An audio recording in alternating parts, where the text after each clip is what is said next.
Hello doctors. ये मेरे यानी डॉक्टर समीन मंसूरी के metaphorical meaning of mind rubrics का 29th वीडियो है।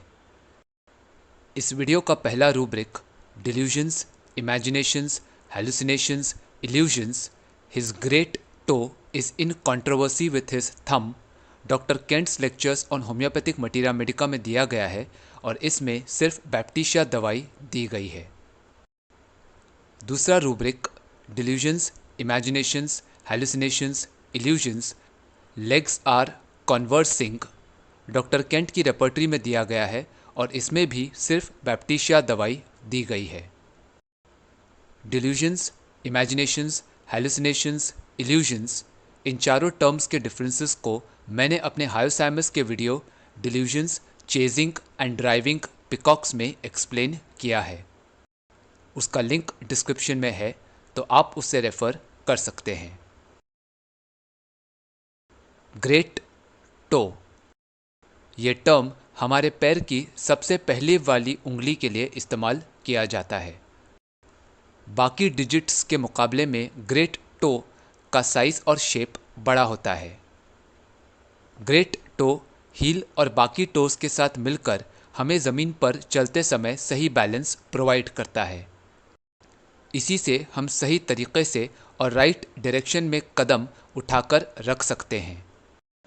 इसलिए ग्रेट टो बाकी टोस के मुकाबले में ज़्यादा इम्पॉर्टेंट होता है। थंब, हमारे हाथ में मौजूद थंब या अंगूठा वो उंगली है जो बाकी फिंगर्स से साइज और शेप में काफ़ी अलग है। चीज़ों को हाथ में पकड़ने के लिए थंब ज़रूरी होता है क्योंकि अंगूठे से ही ग्रिप मजबूत होती है। इसलिए थंब एक सिंबल ऑफ पावर है जो इंसान को बाकी जानवरों से सुपीरियर बनाता है।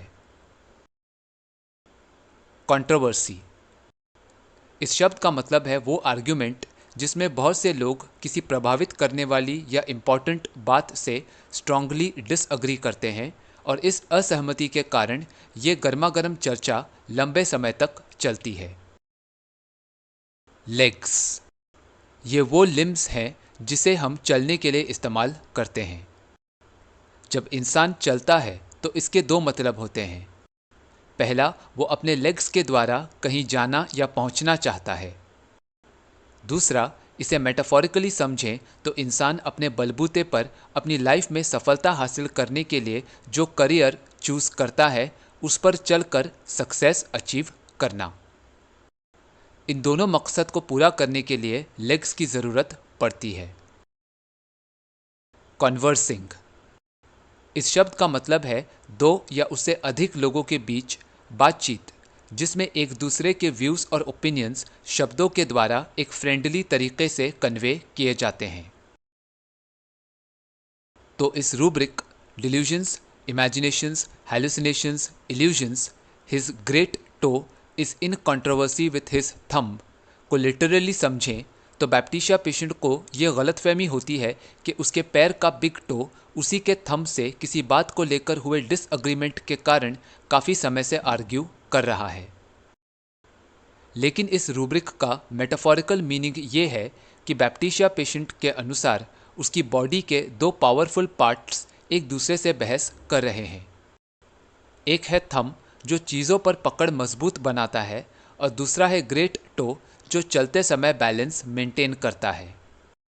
दोनों पार्ट्स का एक ही मकसद है कि इंसान के लिए उसकी मनचाही एक्टिविटी को संभव बनाना, लेकिन ये दोनों एक दूसरे से असहमति के कारण झगड़ा कर रहे हैं। इसी तरह इस rubric delusions, imaginations, hallucinations, illusions, legs are conversing को लिटरली समझें तो बैप्टिशिया पेशेंट को ये लगता है कि उसके पैर एक दूसरे से कोई बात डिस्कस कर रहे हैं। लेकिन इस रूब्रिक को भी मेटाफोरिकली समझें तो बैप्टिशिया पेशेंट को ये लगता है कि उसके शरीर के वो पार्ट्स जो चलने फिरने के लिए ज़रूरी हैं वो आपस में एक दूसरे से बातचीत कर रहे हैं।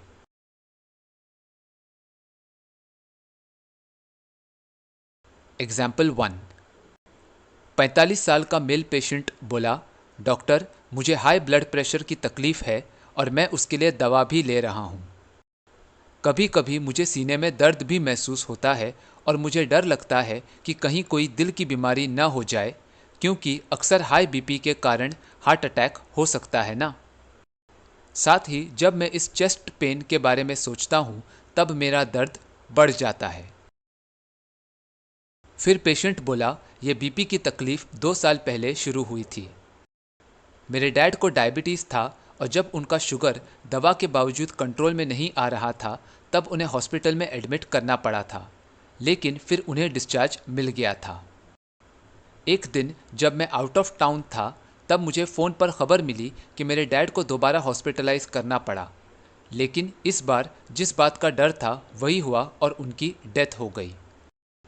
हालांकि मुझे पता था कि शुगर की बीमारी से उनकी हालत बिगड़ गई थी, लेकिन इस खबर ने मुझे अपसेट कर दिया था कि उन्हें दूसरी बार हॉस्पिटल ले जाना पड़ा था।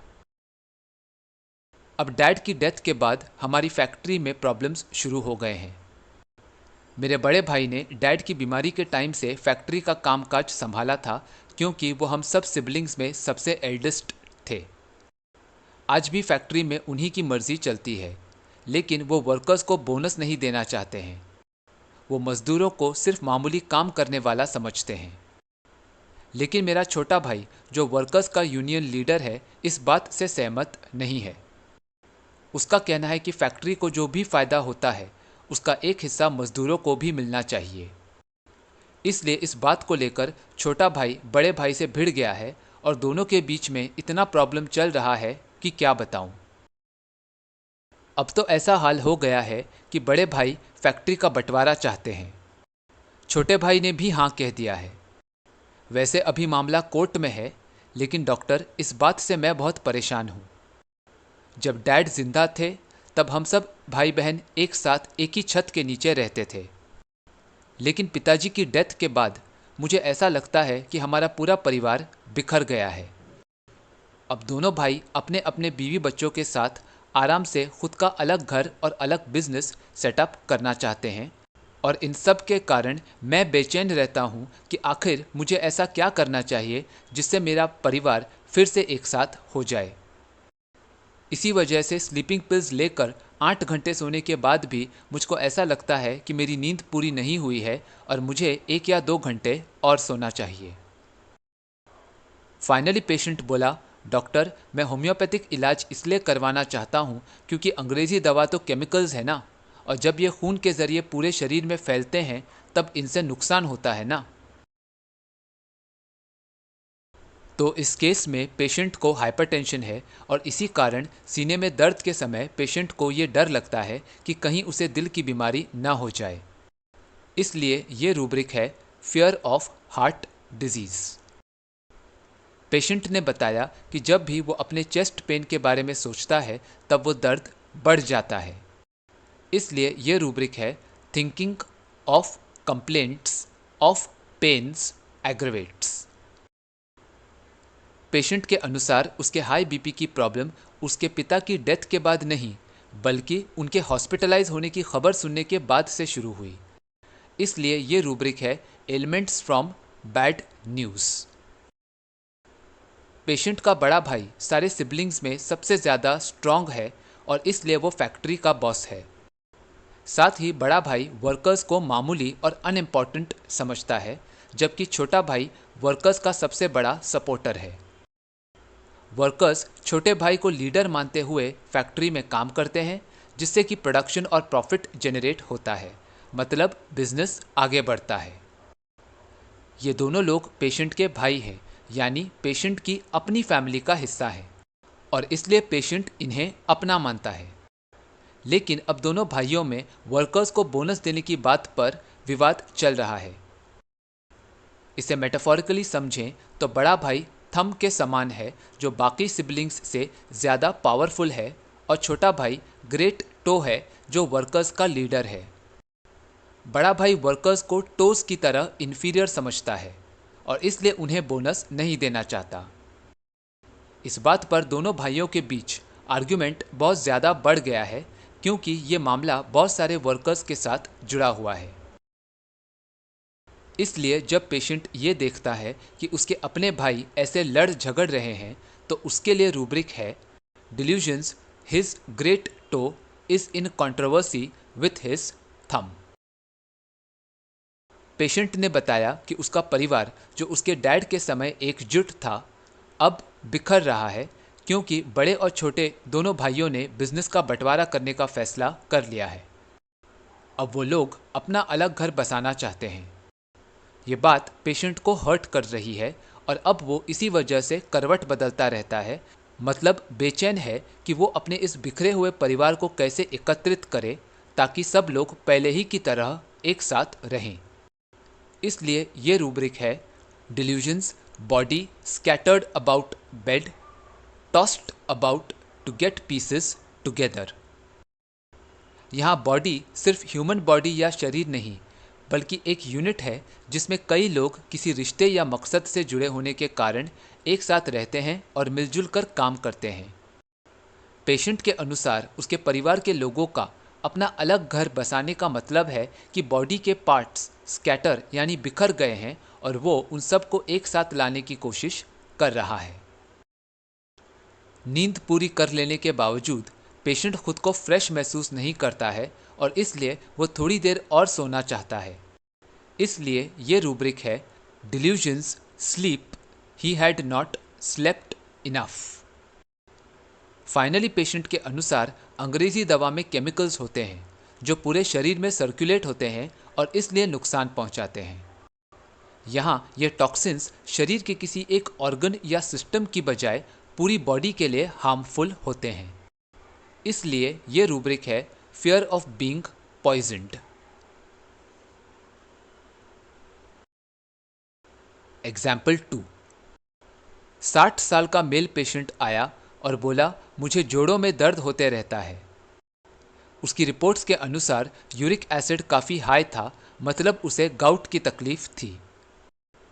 जब पेशेंट को पूछा गया कि दर्द सबसे पहले कहाँ शुरू हुआ था, तब पेशेंट ने अपने लेफ्ट नी पर हाथ रखकर कहा, डॉक्टर यहाँ लेफ्ट ग्रेट टो से शुरू हुआ। रिकन्फर्म करने पर पेशेंट बोला, ओह सॉरी, मुझसे गलती हो गई। फिर पेशेंट ने अपने लेफ्ट ग्रेट टो की सूजन पर हाथ रखकर कहा, डॉक्टर यहाँ से शुरू हुआ था और अब एंकल्स में भी दर्द होता है। कभी कभी तो दोनों लेग्स में एक साथ इतनी तकलीफ होती है मानो जैसे एक पैर दूसरे से बोल रहा हो कि चल दोनों मिलकर एक साथ दर्द देना शुरू करते हैं। इस बीमारी के कारण मुझे दूसरे डॉक्टर ने आराम करने के लिए कहा है, लेकिन मुझे सारा दिन बिस्तर में पड़े रहना बिल्कुल भी पसंद नहीं है। इसलिए डॉक्टर आप दवा दीजिए, लेकिन मुझे आराम करने के लिए मत कहिए। इस दर्द के कारण मुझे डर लगता है कि कहीं मेरा चलना फिरना बंद ना हो जाए। ऐसा हुआ तो फिर मैं खुद का काम कैसे करूँगा। फिर पेशेंट बोला, डॉक्टर मेरी कपड़ों की दुकान है, मेरे 2 बेटे हैं और मैं उनसे यही उम्मीद करता हूँ कि वो मेरे इस बिज़नेस को आगे बढ़ाने में मेरी मदद करें। लेकिन अब मैं क्या बोलूँ डॉक्टर, जब भी मैं उन्हें देखता हूँ तो वो दोनों बस गपशप करने में लगे रहते हैं। उनको इस बात का एहसास ही नहीं होता है कि मेरे बाद उन्हीं को ये दुकान संभालना है। तो अगर आज से काम करेंगे तब जाकर आगे उन्हें कामयाबी मिलेगी ना। उनका पढ़ाई पर भी ध्यान नहीं रहता। सारा दिन एक दूसरे के साथ पबजी खेलने में लगे रहते हैं और एक दूसरे को रेस्क्यू या अटैक करने की बातें करते रहते हैं। मैंने अपने इन बेटों को कई बार समझाया कि बातें करने के लिए पूरी ज़िंदगी पड़ी है और इसलिए दुकान में तो ग्राहक पर ध्यान दो, लेकिन नहीं। इसी कारण मैंने इन दोनों का पॉकेट मनी भी बंद कर दिया, लेकिन फिर भी इन पर कोई असर नहीं हुआ क्योंकि ये लोग स्मार्टफोन्स पर गेम्स खेलकर पैसा कमा रहे हैं।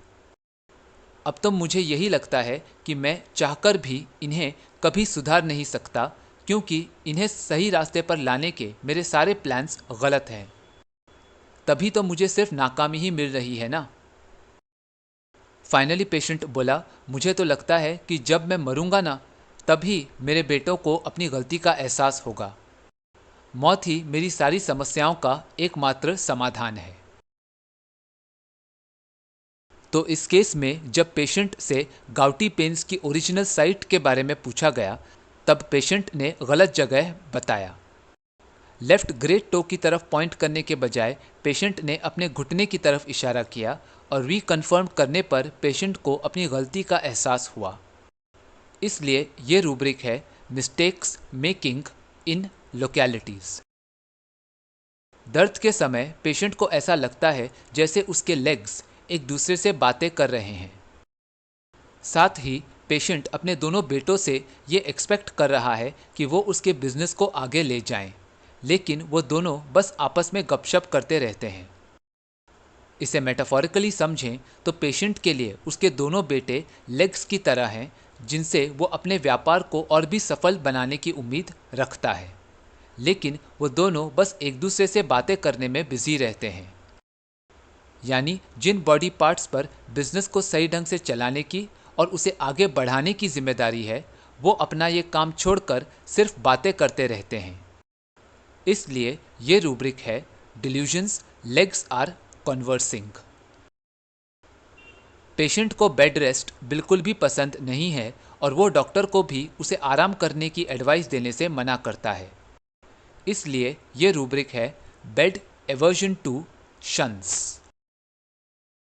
इन गाउटी पेन्स के कारण पेशेंट को अपनी फ्रीडम ऑफ मूवमेंट्स के चले जाने का डर लगता है। इसलिए ये रूब्रिक है फियर ऑफ पैरालिसिस। पेशेंट ने अपने बेटों को सुधारने के लिए जो कुछ किया वो पेशेंट के अनुसार बिल्कुल गलत है, क्योंकि नतीजा मनचाहा नहीं निकला। इसलिए ये रूब्रिक है delusions he can not succeed, he does everything wrong.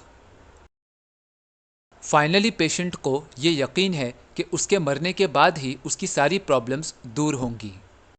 इसीलिए ये रूब्रिक है death conviction of.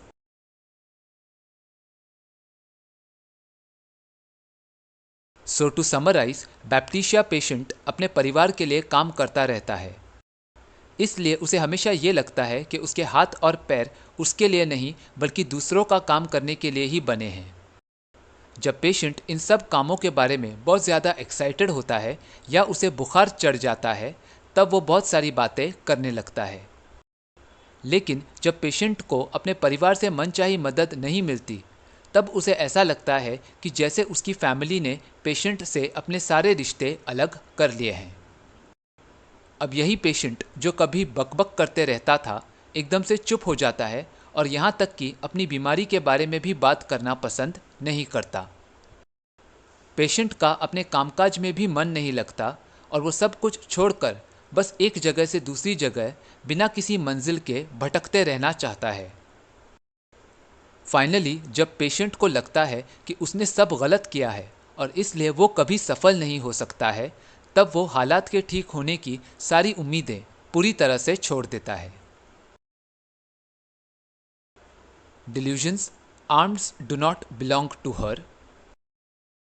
Delusions, her legs don't belong to her. Loquacity, fever during. Delusions, separated body, arms are separated from the body. Taciturn, indisposed to talk about condition, illness. Business aversion to. Wandering, desire to wander, and despair of recovery. Delusions, separated body, arms are separated from the body। इस rubric को मैंने अपने psorinum video cheerful when constipated में explain किया है। उसका link description में है, तो आप उसे रेफर कर सकते हैं। तो मुझे उम्मीद है कि आपको ये दोनों रूब्रिक्स और इनमें मौजूद बैप्टिसिया टिंक्टोरिया दवाई समझ आई होगी। मेरे सिलिशिया के video anxiety about health during climacteric period के कमेंट्स में एक डॉक्टर ने इन दोनों रूब्रिक्स को डिफ्रेंशिएट करने के लिए कहा है, तो इस वीडियो में मैं इसका जवाब दे रहा हूँ। सिलिशिया दवाई indifference apathy to his religion और religious affections want of religious feeling इन दोनों रूब्रिक्स में मौजूद है। रिलीजन, इस शब्द का मतलब है धर्म या मजहब, यानी एक ऑर्गेनाइज्ड सेट ऑफ बिलीफ्स जिसमें इंसान इस बात को मानता है कि परमात्मा ने ही ये दुनिया बनाई है और इसलिए सब कुछ उसकी ही मर्जी से होता है। रिलीजन में कुछ रूल्स होते हैं जिन्हें इंसान बराबर से फॉलो करता है, जैसे अपने धर्म के अनुसार मंदिर, मस्जिद, चर्च या और किसी प्लेस ऑफ वर्शिप में जाना, अपने विधाता का नाम जपना और भजन कीर्तन या दुआएं पढ़ना। Indifference apathy to his religion. इस रूब्रिक को मैंने अपने सिलिशिया वीडियो में एक्सप्लेन किया है और उस वीडियो का लिंक डिस्क्रिप्शन में है, तो आप उसे रेफर कर सकते हैं। फिर भी यहाँ मैं शॉर्ट में एक्सप्लेन कर देता हूँ कि इस रूब्रिक में पेशेंट को ये लगता है कि अपने धर्म या मज़हब से ज़्यादा ज़रूरी कोई और बात है, इसलिए वो उस बात पर फोकस करते हुए अपने रिलीजन से जुड़ी बातों को इग्नोर करता है। Religious affections, want of religious feeling या godless want of religious feeling, ये दोनों सेम रूब्रिक्स हैं, लेकिन अलग अलग रेपर्टरीज में इन्हें डिफरेंट तरीके से मेंशन किया गया है। वांट, इस शब्द के दो मतलब हैं। पहला, कोई चीज़ या क्वालिटी जो पेशेंट में पहले थी लेकिन अब नहीं है और इसलिए पेशेंट उसे वापस पाना चाहता है।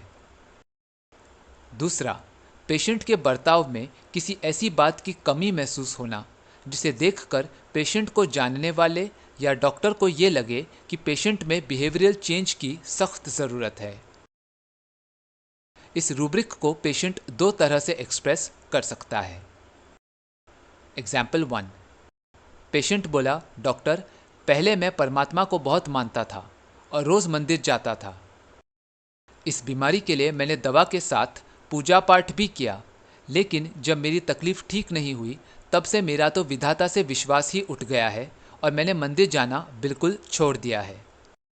मुझे पता है कि ये सही नहीं है, लेकिन जो भरोसा मुझे मेरे देवता पर पहले था, अब वो ट्रस्ट फील नहीं होता।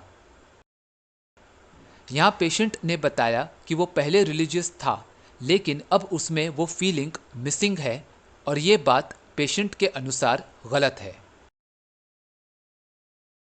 एग्जाम्पल 2, पेशेंट की फैमिली ने बताया कि पेशेंट एक नंबर का नास्तिक है, किसी भी धर्म को बिल्कुल भी नहीं मानता। जब भी सत्संग सुनने या प्रार्थना करने के लिए कहते हैं तब ये साफ मना कर देता है और कहता है कि मैं इन सब बातों में विश्वास नहीं करता। यहाँ पेशेंट पहले से ही रिलीजन और गॉड में बिलीव नहीं करता और उसे अपने मन में परमात्मा के प्रति आस्था जगाने की कोई इच्छा भी महसूस नहीं होती। तो indifference apathy to his religion, इस रूब्रिक में जब पेशेंट को ये लगता है कि धार्मिक कार्य की तुलना में दूसरे काम करना ज़्यादा ज़रूरी है, तब वो अपने मज़हब पर कुछ समय के लिए ध्यान देना बंद कर देता है। लेकिन मुमकिन है कि अपने इम्पॉर्टेंट काम को निपटाने के बाद पेशेंट अपने धार्मिक कार्य को पहले की तरह पूरा करने में व्यस्त हो जाए। इसके अलावा जब पेशेंट को ये लगता है कि पूजा पाठ करो या ना करो इससे कोई फ़र्क नहीं पड़ने वाला है, तब भी वो रिलीजन को इग्नोर करता है। वहीं रिलीजियस फीलिंग वांट ऑफ, इस रूब्रिक में पेशेंट या तो अपनी खोई हुई धार्मिक आस्था वापस पाना चाहता है या फिर वो पूरी तरह से नास्तिक बन जाता है। ऐसे में यदि पेशेंट विधाता को मानने से ही मना कर दे तो फिर पूजा पाठ करने का सवाल ही नहीं रहता।